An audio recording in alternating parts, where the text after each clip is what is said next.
श्री स्वामी समर्थ. जय जय स्वामी समर्थ.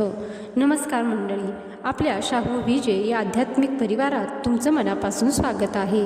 मंडळी, आज आपण असा एक विषय जाणून घेणार आहोत ज्याबद्दल प्रत्येकाच्या मनात कुतूहल असतं. अनेक वेळा आपण ऐकतो की घराला दृष्ट लागली आहे, पण घराला दृष्ट लागते म्हणजे नेमकं काय, त्याची लक्षणं कोणती असतात आणि आपल्या हिंदू धर्मात व वास्तुशास्त्रात सांगितलेल्या पारंपरिक उपायांद्वारे घरातील नकारात्मक ऊर्जा दूर कशी करायची याबद्दल आज आपण सविस्तर माहिती जाणून घेणार आहोत.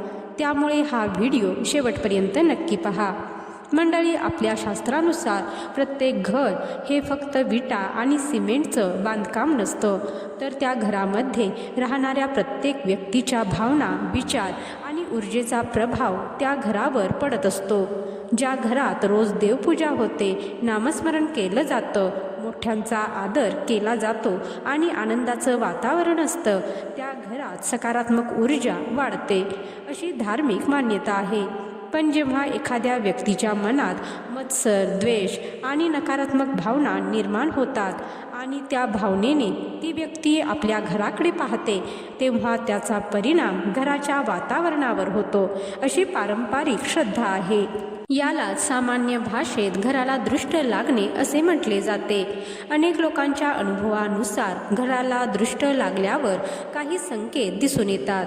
उदाहरणार्थ, घरात सतत किरकोळ कारणावरून भांडणे होणं, पती पत्नींमध्ये गैरसमज वाढणे, मुलांचा अभ्यासात मन न लागणं, घरातील सदस्य सतत आजारी पडणं, अचानक खर्च वाढणं, व्यवसायात तोटा होणं किंवा नोकरीत अडथळे येणं. काही वेळा घरात आलेला पाहुणा निघून गेल्यानंतर वातावरण अचानक बदलल्यासारखं वाटतं. अर्थात ही सर्व लक्षणं फक्त दृष्टीमुळेच होतात असं नाही. यामागे व्यवहारातील, आरोग्याशी संबंधित किंवा आर्थिक कारणंही असू शकतात. त्यामुळे कोणतीही समस्या असल्यास तिचं वास्तव कारण शोधणं हे देखील तितकंच महत्त्वाचं आहे. आता जाणून घेऊया एक अत्यंत प्रसिद्ध पारंपरिक उपाय. हा उपाय अनेक घरामध्ये आजही श्रद्धेने केला जातो. यासाठी सर्वप्रथम एक पूर्ण पिवळे लिंबू घ्या. शक्यतो ताजे आणि डागरहित लिंबू असावे. त्यानंतर घराच्या मुख्य दरवाजापासून सुरुवात करा. हातात लिंबू घेऊन संपूर्ण घरात घड्याळाच्या काट्याच्या दिशेने फिरवा. हॉल, बेडरूम, स्वयंपाकघर, देवघर, बाल्कनी आणि प्रत्येक कोपऱ्यात काही क्षण थांबा. असे करताना मनात आपल्या कुलदेवताचे, इष्टदेवतेचे किंवा श्री स्वामी समर्थ, ओम नमः शिवाय, ओम गणपते नमहा या मंत्रापैकी कोणत्याही मंत्राचा शांतपणे मनात जप करा. संपूर्ण घर फिरून झाल्यानंतर ते लिंबू घराबाहेर घेऊन जा. काही परंपरानुसार ते निर्जन ठिकाणी ठेवले जाते किंवा वाहत्या पाण्यात विसर्जित केले जाते.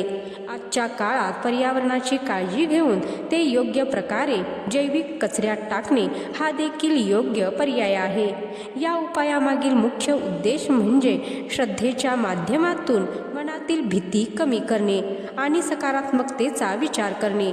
याशिवाय घरात सकारात्मक वातावरण टिकवण्यासाठी काही उपाय सांगितले जातात.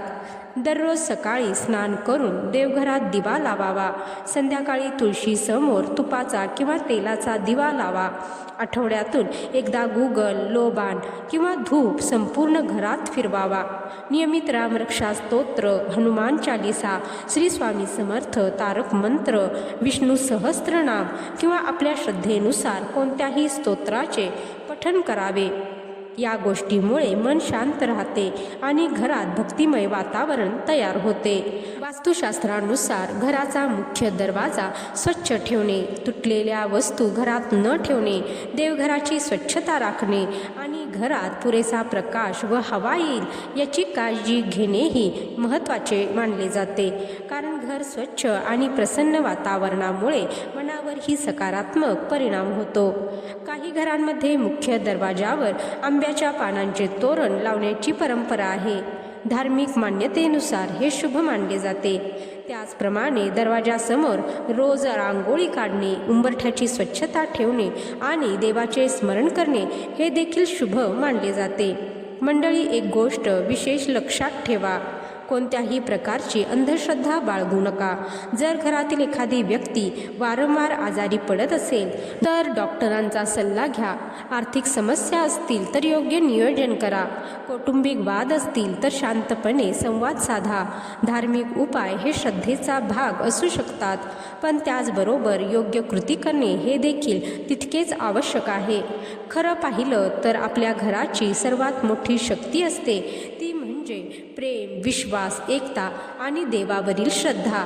ज्या घरात एकमेकांबद्दल आदर असतो, वडीलधाऱ्यांचा सन्मान केला जातो, रोज देवाचं स्मरण केलं जातं आणि सकारात्मक विचार ठेवले जातात, त्या घरात सुख, शांती आणि समाधान आपोआप नांदतं.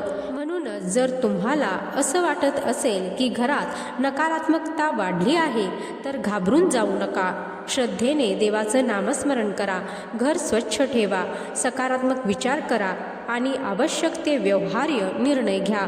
अनेक वेळा आपल्या मनातील भीती दूर झाली की घरातील वातावरणही हलकं आणि आनंदी वाटू लागतं. जर तुम्हाला हा व्हिडिओ आवडला असेल तर व्हिडिओला लाईक करा, कमेंटमध्ये श्री स्वामी समर्थ नक्की लिहा आणि आपल्या शाहू विजय चॅनलला सबस्क्राईब करून बेल आयकॉनला दाबायला विसरू नका. अशाच धर्म, वास्तू, ज्योतिष आणि आध्यात्मिक माहितीपूर्ण व्हिडिओसाठी आमच्यासोबत जोडलेले रहा. व्हिडिओ शेवटपर्यंत पाहिल्याबद्दल धन्यवाद. जय श्री स्वामी समर्थ. तुमचा दिवस स्वामीमय हो.